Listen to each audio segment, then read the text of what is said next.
안녕하세요. 한 번의 사별과 한 번의 이혼을 한 사연이 참 많은 50대 남자입니다.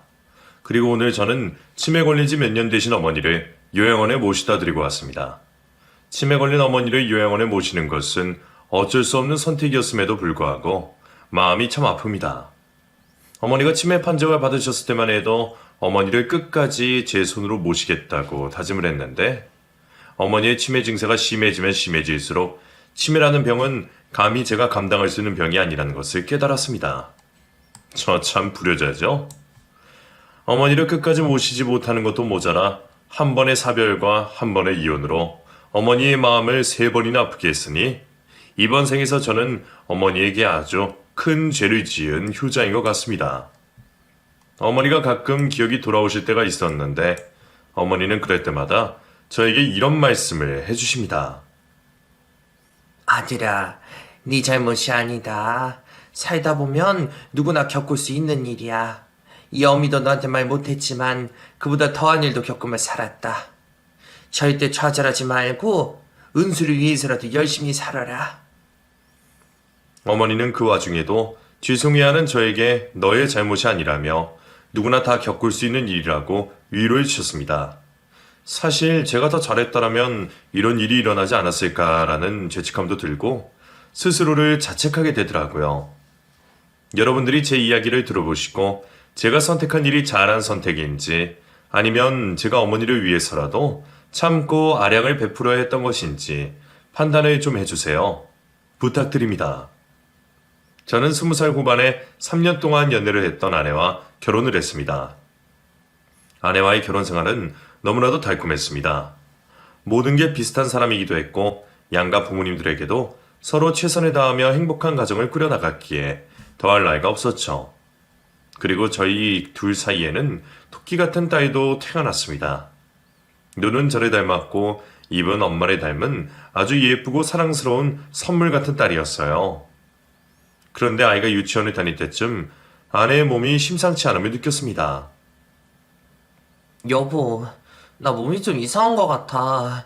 우리 아버지 식구들 다 암으로 돌아가신 거 알지? 나도 왠지 암일 것 같은 불길한 예감이 들어. 암일 것 같다는 아내의 말을 저는 애써 부정했습니다. 아내의 손을 잡고 찾은 병원에서 검사를 받고 의사 선생님께 검사 결과를 듣는데 저는 의사 선생님의 말씀을 듣자마자 그 자리에서 오열을 할 수밖에 없었습니다. 최정한 말기입니다. 증상이 뚜렷하게 나타나지 않으셔서 잘 모르셨을 텐데 안타깝게도 이미 다른 장기에도 암이 전이가 됐습니다. 수술로는 치료가 불가능한 상태입니다. 아내가 병원에 찾았을 때 이미 아내는 췌장암 말기로 더 이상 손도 댈 수 없는 상태였습니다. 아내는 자신이 췌장암에 걸렸다는 이야기를 듣자마자 삶을 이어가는 것에 대한 희망을 놓은 것인지 급속도로 몸이 악화되었습니다. 여보, 하루라도 더 나랑 우리 은수 곁에 있어줘야지. 왜 자꾸 빨리 떠나가려고 해. 나 당신 없이 어떻게 살라고. 여보, 우리 은수 잘 부탁해. 당신이라면 우리 은수 잘 키워낼 수 있을 거라고 믿어. 새 장가가도 원망하지 않을 거니까 나한테 미련 갖지 말고 좋은 사람 나타나면 새 장가도 각오해. 알겠지? 최정한 판정을 받은 아내는 3개월 만에 세상을 떠나고 말았습니다. 아내가 죽고 난 후 저는 평생 홀로 딸아이를 키워야겠다고 다짐을 했습니다. 사랑하는 아내를 떠나보내고 내가 또 다른 여자를 만나 산다는 것은 아내에게도 죄스럽고 저 스스로도 그러지 못할 것 같았죠.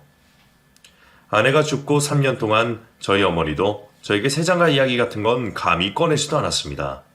그런데 3년이 지나자마자 어머니와 주변 사람들은 기다렸다는 듯이 저의 재혼 이야기를 꺼냈습니다. 원철아, 이제 슬슬 재혼 생각도 해봐야지 않겠니? 너도 너지만 우리 은수를 생각해서라도 우리 은수도 크기 전에 재혼을 생각해 보려무나. 딸아이나 사춘기 되면 아빠보다 엄마 손이 더 필요하게 될 거다. 어머니의 말씀대로 점점 커가는 딸을 생각하면 재혼을 고려해봐야겠지만 저는 재혼을 할 자신이 없었습니다. 재혼을 권유하는 어머니의 주변 지인들의 말을 무시하며 지내고 있을 때였어요. 초등학교에 입학한 딸이 저에게 이런 말을 했습니다. 아빠, 나도 이번에 운동회 엄마도 같이 갔으면 좋겠다. 근데 나는 엄마 없어서 엄마랑 같이 못 갔지. 은수는 아빠랑 할머니랑 가야 되지. 아내가 죽고 난 후 생전 엄마를 찾지 않던 딸아이가 초등학교에 들어가면서부터 계속 엄마를 찾았습니다. 은수야, 엄마는 하늘나라에 계신다고 했잖아. 아빠가 엄마 대신해서 맛있는 도시락도 싸들고 가고 그날 은수 머리도 더 예쁘게 묶어줄게. 그러면 안 될까? 은수도 엄마 하늘나라에 있는 거 알아. 근데 나도 엄마랑 같이 가고 싶어. 우리 반에서 나만 엄마가 없어. 왜 나만 엄마 없어? 왜 우리 엄마만 빨리 하늘나라로 간 거야? 딸아이는 엄마가 죽어서 하늘나라에 갔다는 걸 이해했음에도 불구하고 초등학교 입학하고부터는 갑자기 엄마가 보고 싶다며 떼를 쓰기 시작했습니다. 저희 어머니는 그 모습을 보시고 이렇게 말씀하셨습니다. 주변 친구들이 다 엄마랑 손잡고 다니는 걸 보니까 은수가 부러워서 그러는 거지. 그러니까 은수 애비야, 내가 그랬지 않냐. 은수 생각해서라도 지어오느라고. 예미가 좋은 사람으로 찾아볼 테니까 눈 딱 감고 한 번만 손 봐봐라. 어? 결국 저는 딸아이를 생각해 선을 보기 시작했습니다. 하지만 선자리에 나갈 때마다 될대로 되라라는 마음가짐으로 나가서 그런지 만나는 족족 한 번 이상을 만나지를 못했습니다. 제가 될대로 되라는 마음으로 나갔다는 걸 상대방도 금방 눈치채기도 했습니다. 이원철 씨는 표정이나 말투 보면 여기 억지로 나온 사람처럼 보이네요. 간절한 마음으로 나온 사람들한테 이원철 씨 태도가 무례한 태도라는 걸 알고 계시나요? 남의 소중한 시간 뺏지 말고 선 보기 싫으면 나오지를 마세요. 가끔 어떤 사람은 저에게 무례하다며 화를 내기도 했습니다. 그렇게 10번이 넘는 선자리에 나가고 난 후 지칠 대로 지쳐버린 제가 어머니에게 그만하고 싶다고 말했습니다. 어머니, 이 정도면 됐어요. 저도 할 만큼 했고 어머니도 할 만큼 하셨어요. 은수는 죄송하지만 어머니가 조금만 도와주세요. 은수가 지금은 엄마 찾아도 나중엔 아빠 마음을 이해할 거예요. 그래, 네 마음이 그렇다면 어쩔 수 없지.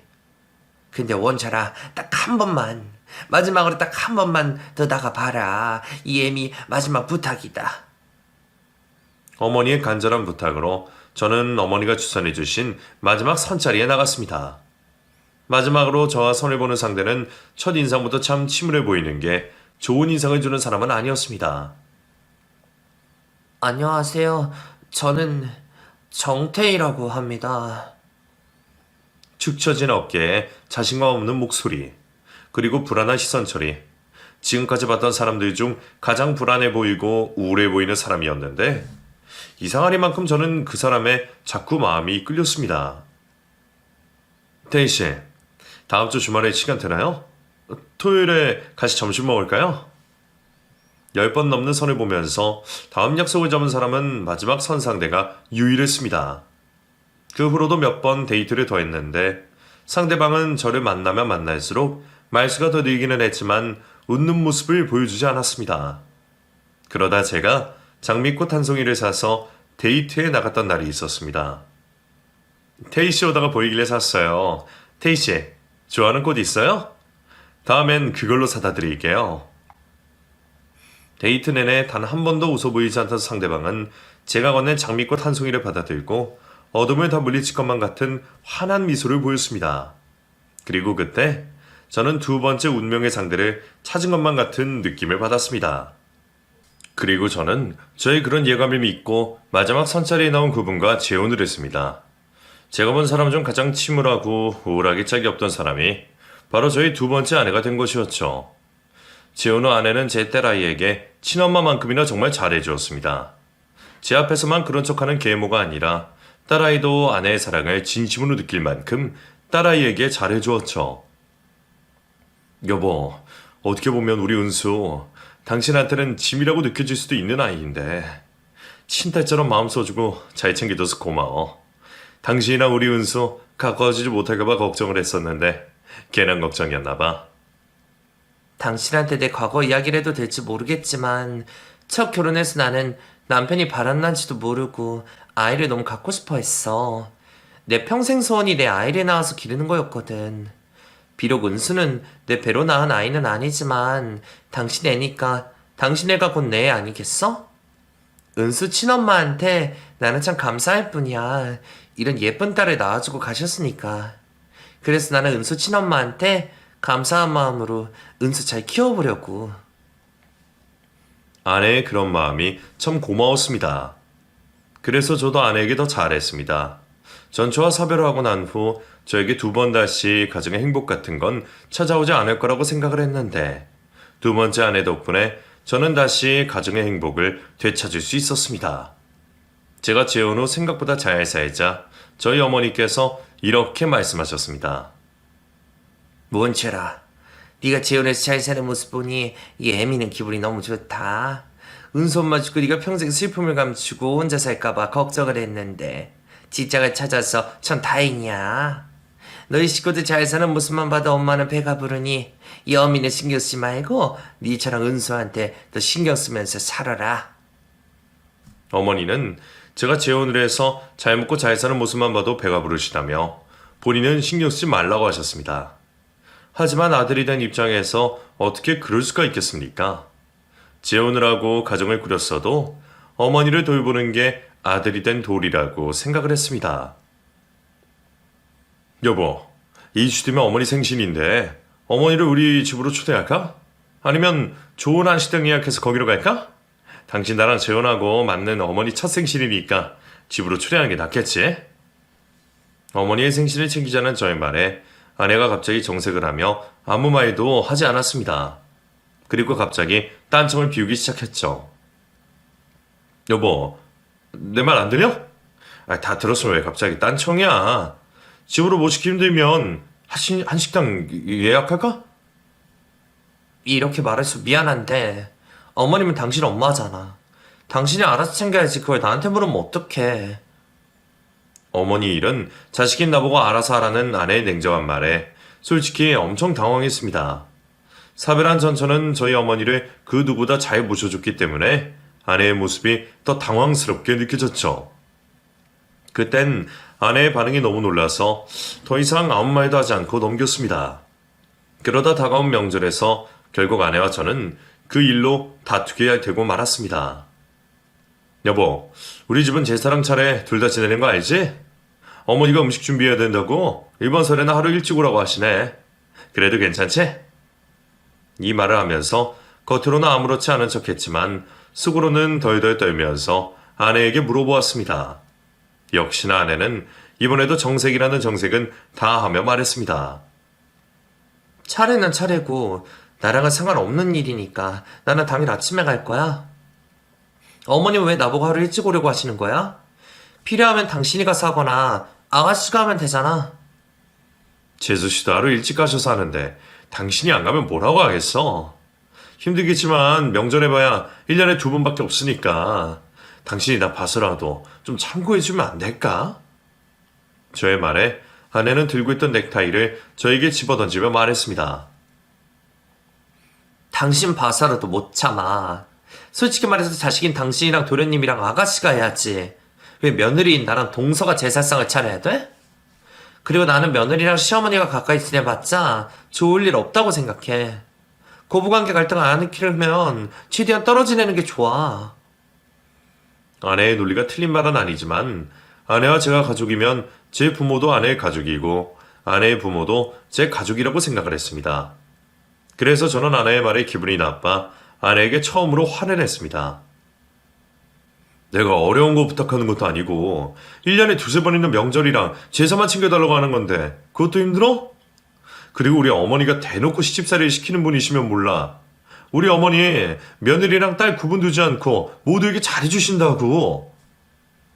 당신 눈에는 그렇게 보이겠지. 근데 어떻게 며느리랑 딸이랑 똑같아? 대하는 건 그렇게 대해도 마음으로는 다르다고. 그리고 당신 나한테는 어려운 거 부탁하는 거 맞아? 당신 진짜 말 안 통하는 사람이구나. 우리 인연 이렇게 맺어준 것도 우리 어머니인데 당신은 우리 어머니한테 고마운 마음도 없어? 지금 생각하면 참 유치한 생각이지만 아내가 우리를 이렇게 엮어준 저희 어머니에게 감사해야 된다고 생각을 했습니다. 그래서 저희 어머니와 거리를 두고 지내고 싶다는 아내가 배응망덕해 보였었죠. 아내와 한바탕 싸우기는 했지만 가족들 보는 눈도 있어서 억지로 아내를 데리고 하루 일찍 어머니 집으로 갔을 때였습니다. 저희 부부 얼굴에 싸운 게 티가 났는지 엄마가 물어보시더군요. 너희들 여기 오기 전에 싸웠니? 둘 다 표정이 왜 그렇게 똥 씹은 표정이야? 어머니의 질문에 아내는 고개를 휙 하고 돌려버렸습니다. 그 모습도 어이가 없었지만 어머니에게 걱정시켜드리고 싶지 않았던 제가 애써 아무렇지 않은 척하며 말했습니다. 어머니, 별일 아니에요. 제가 이 사람 말을 좀 안 들어서 이 사람이 토라져서 그래요. 신경 쓰지 마세요. 아유, 너는 그러게 왜 애미 말 안 듣니? 어린애도 아니고. 내가 그랬지. 무조건 애미한테 져주고 살라고. 그래야 행복해진다고. 네네. 그러려고 노력하고 있어요. 신경 쓰이게 해드려서 죄송해요. 차례 음식을 만들고 있어요? 오늘은 제가 좀 도와드릴게요. 하기 싫다는 아내에게 명절 일을 시키고 싶지 않았던 제가 주방으로 들어가려고 하자 어머니가 당황해 하시며 저를 막아 세우셨습니다. 아이고, 네가 언제 주방에 들어갔다고 네가 한다고 그러냐? 됐다. 우리 여자들끼리 하면 금방 하니까 너는 네 동생이랑 소파에 앉아나 있어. 은수임이야, 네가 주방으로 들어와라. 주방으로 들어오라는 어머니의 말에 분명 아내가 기분 나빠할 걸 알았던 제가 아내의 입을 막으려고 아내를 바라보았을 때는 이미 늦은 때였습니다. 어머니의 말에 아내는 한치의 망설임도 없이 싫다고 대답했습니다. 싫어요, 어머님. 저 그런 거 잘 못하고요. 그리고 은수 아빠가 한다고 하는데 왜 굳이 저를 시키려고 하세요? 저희 친정집에서도 주방에 안 들어가요. 그러니까 은수 아빠 시키세요. 저는 은수 숙제 좀 봐줘야 돼요. 아니, 시집을 왔으면 이런 일은 당연히 해야 되는 거 아니니? 너 이전 시댁에서는 이런 일 전혀 안 했어? 네? 안 했던 것 같아요. 기억이 잘 안 나네요. 은수 아빠 보기보다 꼼꼼해서 요리도 잘하니까 어머님 아들한테 시키세요. 아내의 말에 어머니가 어이가 없다는 듯 실수를 내뱉으셨습니다. 옆에서 지켜보던 재수 씨가 눈치를 보며 어머니의 옷깃을 잡아당겼습니다. 어머님, 거의 다 끝났으니까 그냥 저희들이 해요. 형님은 은수 숙제 봐줘야 된다잖아요. 아주버님은 거실에서 쉬시고 형님은 은수 숙제 봐주세요. 제가 할게요. 결국 어머니는 재수 씨 손에 이끌려 주방으로 들어가셨고 아내는 그 모습을 보고도 표정 하나 바뀌지 않은 채 딸아이를 데리고 빈 방으로 들어가 버렸습니다. 저도 빈 방으로 들어가는 아내를 뒤따라 들어갔습니다. 당신 진짜 도대체 왜 그래? 나랑 둘이 있을 때는 몰라도 어머니 앞에서는 그러면 안 되지. 어머니가 뭐라고 하셔도 일단 알겠다고 하고 나중에 나한테 속상했던 거 이야기해도 충분하잖아. 여보, 은수 앞에서 우리 큰 소리 내면서 싸우지 말자. 그거 얘 정서에 안 좋은 행동인 거 알지? 아내는 저를 쳐다보지도 않고 딸아이만 바라보고 있었습니다. 아내가 그렇게 말하자 딸아이도 아내의 말에 맞장구 치며 말했습니다. 아빠, 엄마 말이 맞아. 어른들은 어린들이 앞에서 싸우면 안 됐지. 그리고 엄마, 진짜 내 숙제 봐주기로 했단 말이야. 아빠는 봐달라고 해도 모른다고 하잖아. 딸아이가 나서서 아내의 편을 드니 말문이 턱하고 막혔습니다. 어머니를 향한 아내의 태도는 화가 났지만 제 딸아이와 죽고 못 사는 아내를 보면서 양가 감정이 들었습니다. 그 후로도 아내는 굳이 먼저 저희 어머니를 챙기지 않았습니다. 아내는 딸아이가 커가면 커갈수록 아이 교육에 미쳐 살았습니다. 제 눈엔 그게 아내의 낙인 것 같았어요. 어머니, 이번 생신에는 은수 엄마랑 은수는 못 왔어요. 은수 다음 주에 수학 경시대회 나간다고 해서 학원 특별반에 들어간다고 오늘 학원에 갔거든요. 애미는 은수 학원 보내놓고 와서 잠깐 밥이라도 한 숟갈 듣고 가지. 은수 애미가 은수 보느라 고생이 많구나. 요즘은 애들 엄마들이 애들 학원 보내놓고 차 안에서 대기하거나 근처 카페에서 애들 기다린다고 하더라고요. 그래서 은수 엄마도 은수 학원 근처에서 은수 기다린다고 해서 못 왔어요. 요즘 은수 엄마도 공부하고 있거든요. 아내는 자신도 딸아이의 교육 수준에 따라가야 된다며 딸아이에 맞춰 공부를 시작했습니다. 어머니는 자신의 손녀를 위해 노력하는 며느리를 보며 더 이상 아무 말씀도 하지 못했습니다. 은수이미가 하고 싶다는 대로 하게 내버려 둬라. 원철이 너는 은수이미한테 잔소리할 생각하지 말고 집에 일이 있으면 그냥 너만 놔. 알겠지? 아내 덕분에 딸아이는 중학교에 입학하고 나서도 상위권을 유지했습니다. 그리고 딸은 모든 우등생을 둔 엄마들이 고대한다는 외고에 진학했습니다. 딸아이는 고등학생이 되어서는 엄마 껌딱지처럼 엄마에게만 붙어 다니고 아빠가 아닌 엄마만 찾았습니다. 여보, 이번 부부동반 모임에 난 못 갈 것 같아. 은수 요즘 컨디션이 너무 안 좋아서 등하교를 내가 직접 시켜야 될 것 같거든? 그리고 당신 오늘 퇴근하고 한의원 가서 은수 약 좀 받아와줘. 여보, 은수 이제 18살이야. 등하교 정도로 혼자서 알아서 할 수 있는 나이라고. 당신 언제까지 당신 일상도 없이 은수만 바라보고 살 거야? 여보, 지금이 은수한테 가장 중요한 시기야. 적어도 대학교 갈 때까지는 내가 돌봐줘야 되니까 당신 2년만 기다려. 아내가 너무 딸에게만 매달려 사는 게 아닌가 싶어 걱정을 했지만 딸은 그런 아내의 관심과 사랑이 너무 좋았는지 오히려 저에게 그러지 말라고 나무랄 때가 많았습니다. 아빠, 나 엄마 없이 못 살아. 엄마 말대로 요즘 컨디션이 안 좋아서 등하교 하는 게 너무 힘들어. 아빠는 우리 집에서 학교까지 얼마나 걸리는 줄 알아? 왕복 2시간이야.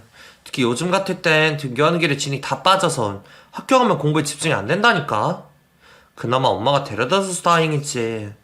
엄마 아니었으면 나 진작에 떨어졌을 거야. 은수 학교 집에서 멀다고 내가 근처로 이사 가자고 했을 때 당신이 이사만 가줬으면 그나마 내가 여유로웠을 텐데 이거 다 당신 때문이야, 알지? 아내가 걱정이 되기는 했지만 죽고 못 사는 두 모녀를 억지로 떼어놓을 수 없을 것 같았습니다. 그리고 아내의 말대로 딸아이가 대학교에만 입학하면 그 후로는 아내와 보낼 수 있는 시간이 많아질 것 같아 제가 참고 기다리기로 했죠.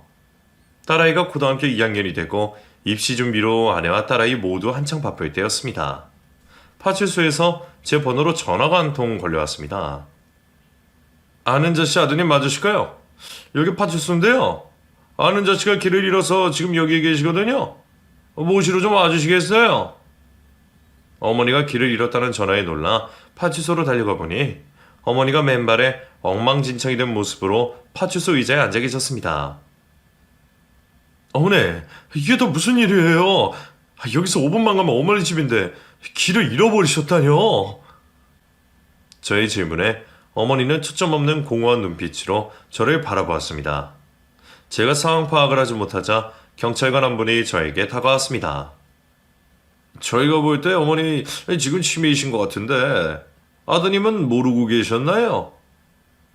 어머니가 치매 같다는 경찰의 말에 저는 어머니를 모시고 곧장 병원으로 향했습니다. 그리고 불행히도 어머니는 치매가 맞았습니다. 알고 보니 어머니는 진작에 치매 판정을 받으셨는데 자식들에게 폐해를 끼치고 싶지 않아 그 사실을 숨기고 계셨던 것이었어요. 그리고 치매 증상이 점점 심해져서 혼자 집에서 지내시지 못할 정도가 되셨던 것이었죠. 여보, 아무래도 어머니 우리 집에서 모셔야 될 것 같아. 의사 선생님 말씀으로는 어머니 절대로 혼자서 둬서는 안 될 정도시래. 서방님은 문보신데? 서방님이 어머님이랑 더 가까이 사니까 서방님이 모시는 게 낫지 않아? 그래, 나보다 동서가 더 어머님이랑 친한데 동서가 모시는 게 맞지.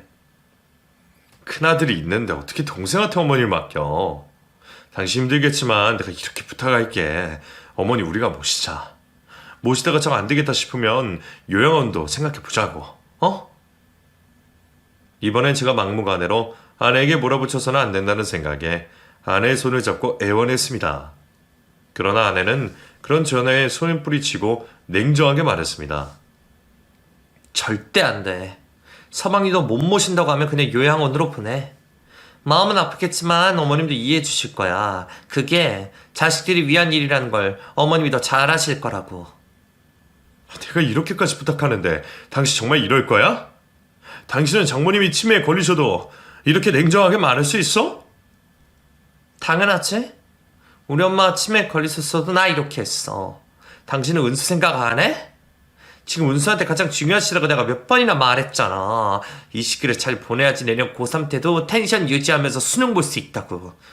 내가 어머니 모신다고 정신 팔리면 우리 은수 망가지는 거 순식간이야.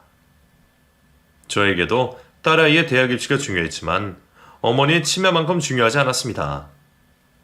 아내는 절대 모시지 못한다고 했지만 저는 결국 아내의 말을 무시하고 어머니를 집으로 모시고 왔습니다. 어머니를 집으로 모시고 온 날 아내는 제 앞에서 눈물을 보였습니다. 나 못한다고 했잖아. 어머니 모시기 싫다고 했잖아. 근데 왜 당신은 내 말을 안 들어? 제 앞에서 어머니를 모시고 싶지 않다고 우는 아내를 보며 저도 눈물을 흘렸습니다. 아내의 마음이 이해가 되면서도 아내가 너무 원망스러워 눈물이 났습니다. 그리고 저는 아내 앞에 무릎을 꿇고 빌었습니다. 1년만이라도, 아니 몇 달만이라도 우리가 어머니 모시자. 어머니 지금까지 나 때문에 고생 많이 하셨단 말이야. 당신한테 내가 어떻게든 보답할게. 그러니까 어머니한테 자식돌이 할 수 있게 당신이 조금만 도와줘. 제가 아내 앞에 무릎을 꿇고 울자 아내는 결국 제 뜻을 받아줬습니다. 이렇게 된 거 최선을 다해서 모시기는 할게. 근데 나도 버거울 땐 당신 마음 아프겠지만 어머님 요양원에 보내기로 하자. 딸아이도 마치 한번 키워본 것처럼 능숙하게 키우던 아내는 치매 걸린 어머니도 간병 경험이 있는 것처럼 능숙하게 모셨습니다. 처음엔 아내가 치매 걸린 시어머니를 모시기 싫다고 했던 말이 기억이 나서 아내가 치매 걸리신 어머니를 방치하면 어떡하나 걱정을 했는데 아내는 제 어머니를 마치 자신의 어머니만큼이나 정성으로 모셨습니다. 어머니가 정신이 있으실 때보다 어머니에게 더 잘해주었죠. 그래서 제가 아내에게 약속을 하나 했습니다. 어머니 돌아가시게 되면 이 집 당신 명의로 돌려줄게. 어머니가 우리 집에서 얼마나 지내시든 모르겠지만 그게 한 달이 되든 1년이 되든 기간 상관없이 어머니 모셔준 당신한테 감사하는 의미로 줄게. 저는 어머니를 모셔주는 아내에게 보답으로 제가 가지고 있던 50평대 아파트의 명의 이전을 해줄 것을 약속했습니다. 아파트뿐만 아니라 아내에게 뭘 줘도 아깝지 않았습니다. 아내는 치매 걸린 시어머니도 간병하면서 입시생이 된 딸아이도 잘 챙겨줬습니다. 아마 그 1년은 아내에게 정말 정신없는 한 해였을 겁니다. 대망이 딸아이의 수능날, 아내는 딸아이를 따라 수능장으로 갔고 그날은 제가 어머니를 모시고 있었습니다. 어머니, 오늘 우리 은수 수능 보는 날이에요. 우리 은수 긴장하지 말고 수능 잘 봐서 가고 싶은 대학 갈 수 있게 어머니도 같이 빌어주세요. 아내의 이 손을 줄여주기 위해 어머니를 거실에 모셔다 두고 어머니 방을 청소할 때였습니다. 침대 밑에 새것 같은 흰 봉투가 하나 떨어져 있길래 이게 뭔가 싶어 주워들었습니다. 그리고 안에 든 종이 한 장을 꺼내 읽었습니다. 그 종이는 나 아는 자는 모든 재산을 큰 며느리 정태에게 상속한다 라는 내용이 적힌 유언장이 있습니다. 어머니의 필체가 확실했습니다.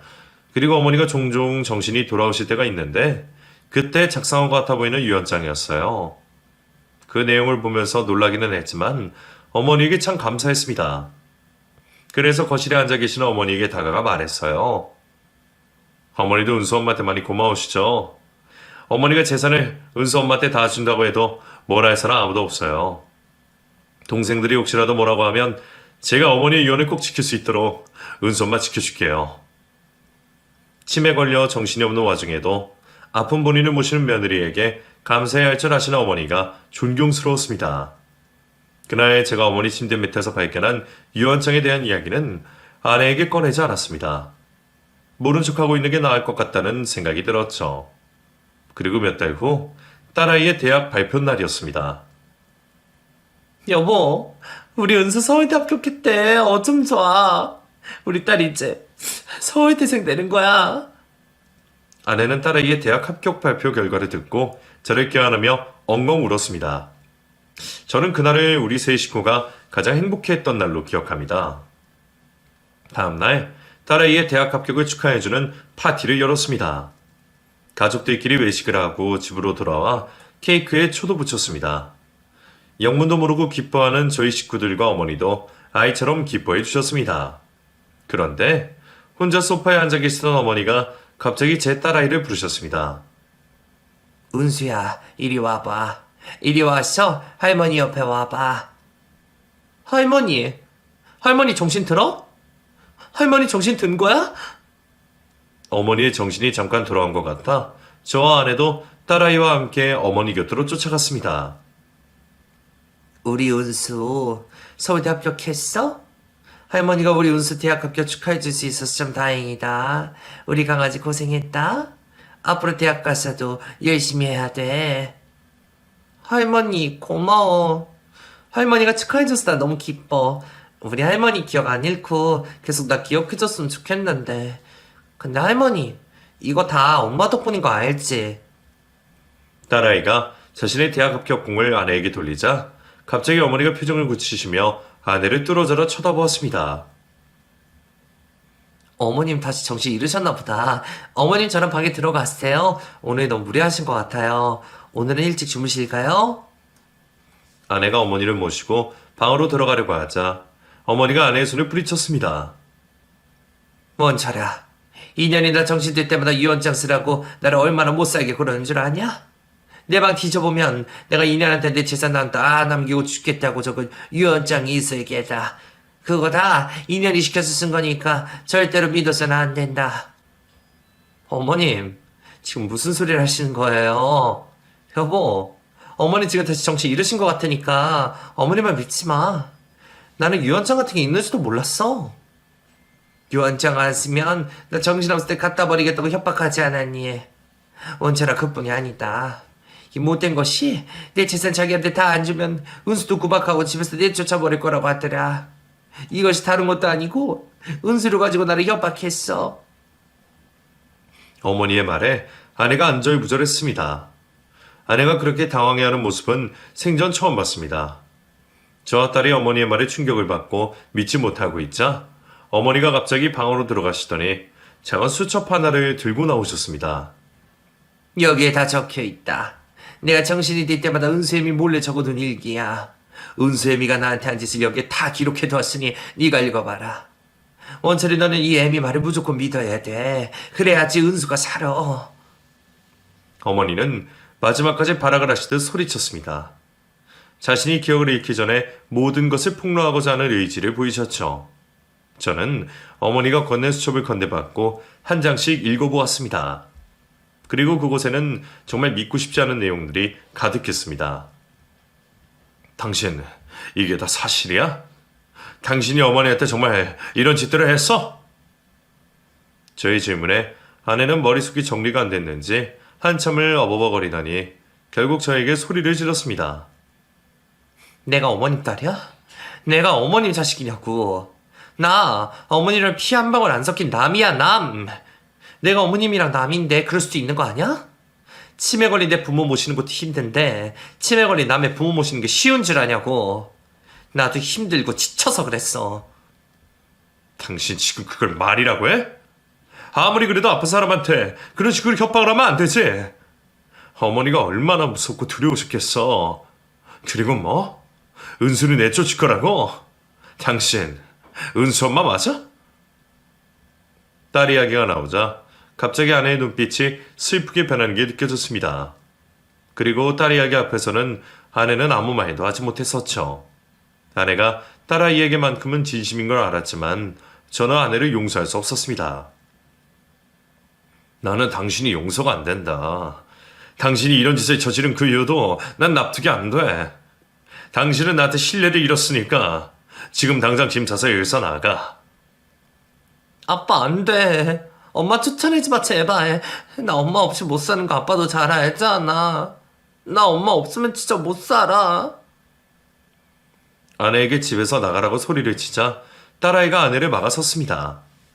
모든 걸 다 들은 딸아이지만 엄마 없이 못 산다고 울리며 아내를 막아선 것이었죠. 은수, 너 방으로 들어가. 너는 할머니 말씀 못 들었니? 네 엄마가 너 가지고 할머니를 협박했다잖아. 그래도 어떡해? 엄마는 내 엄마잖아. 사람은 누구나 실수할 수 있다면서. 엄마도 실수한 거니까 아빠가 엄마 한 번만 봐줘. 딸아이의 말에 아내가 딸을 껴안고 울며 말했습니다. 은수야, 엄마도 은수 없이 못 살아. 엄마가 할머니한테 너 가지고 협박했던 거 다 진심 아니고 은수 너도 알지. 은수 네 말대로 정말 실수였어. 그러면서 아내는 그동안 저에게 말하지 않았던 전 남편과의 결혼 생활에 대한 이야기를 해주었습니다. 사실 나 치매 걸린 시어머니 모신 적 있었어. 전 남편이랑 결혼하자마자 시어머니가 치매에 걸리셔서 신혼생활도 없이 바로 시어머니를 간병하면서 살았어. 그 과정에서 전 남편이 다른 여자랑 바람이 났던 거고 나는 그것도 모르고 그 인간 엄마를 죽어라 모시기만 했던 거야. 아내에게 그런 사연이 있었던 걸 몰랐던 저는 아내의 이야기를 듣고 마음이 흔들리기 시작했습니다. 신혼 때부터 내 손으로 모시던 시모가 돌아가시고 난 후 남편이 상간녀를 데려와서는 나를 집에서 쫓아냈어. 더 이상 나 같은 건 쓸모 없어졌다면서. 그래서 내가 당신이랑 재혼하고 그 트라우마랑 어머님이랑 가까이 지내지 않으려고 했던 거야. 전처럼 이용만 당하다가 버려질까봐 무서워서. 그걸 왜 이제서야 말해? 진작에 말을 했으면 당신이나 싸울 일도 없고 내가 당신을 이해해 줬을 거 아니야. 다들 말은 그렇게 번지르르 잘하더라. 그래 내가 왜 어머님한테 유언장을 작성하게 받는지 알아? 당신도 나 써먹을 대로 써먹고 버릴까봐 그랬어. 그렇게라도 해둬야지 어머님이 돌아가셔도 버림 안 받고 잘 살 수 있을 것 같아서. 나도 살고 싶어서 그랬다고. 아내의 사정에 마음이 흔들리고 놀랐던 건 사실이지만 그래도 저는 아내를 용서할 수가 없었습니다. 아무리 그래도 그렇지. 당신의 과거 기억 때문에 죄 없는 어머니한테까지 그래서는 안 됐지. 멀쩡한 사람도 아픈 사람한텐 그러면 안 된다고. 그 어떤 이유라도 나는 용납 못해. 당신이랑 나랑은 시간을 좀 가지는 게 낫겠어. 아내는 자신의 아픈 과거 이야기를 해주면 제가 당연히 용서해 줄 거라고 생각을 한 듯 했습니다. 과거 이야기를 듣고도 제가 냉정하게 굴자 아내가 눈물을 닦더니 이렇게 말했습니다. 나 쫓아내려거든. 그동안 내가 어머님 모시고 은수 키워준 돈은 쥐어주고 쫓아내. 내가 어머님 2년 동안 모신 값, 그리고 은수 10살 때부터 키워서 외고에 서울대까지 보낸 그 값까지 톡톡히 쳐서 달라고. 아무리 재혼을 했다 해도 남의 부모랑 나랑 피 한 방울 안 섞인 자식 키우는 게 쉬운 일일 줄 알아? 은수한테는 미안하지만 은수 내 새끼도 아닌데 이렇게 키워준 거 당신 고마워야 돼. 딸아이를 10년 동안 키워내주는 값을 쳐서 달라는 아내의 말에 딸이 충격을 받고 그 자리에서 기절을 하고 말았습니다. 아내는 쓰러진 딸을 보고 달려들었지만 저는 아내를 강제로 집에서 내쫓아냈습니다.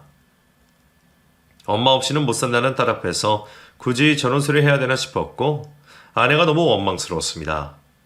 그 이후 아내와 이혼 결심을 하게 됐을 때 제가 딸아이에게 의견을 물었습니다. 은수야, 은수는 엄마랑 아빠가 어떻게 했으면 좋겠어?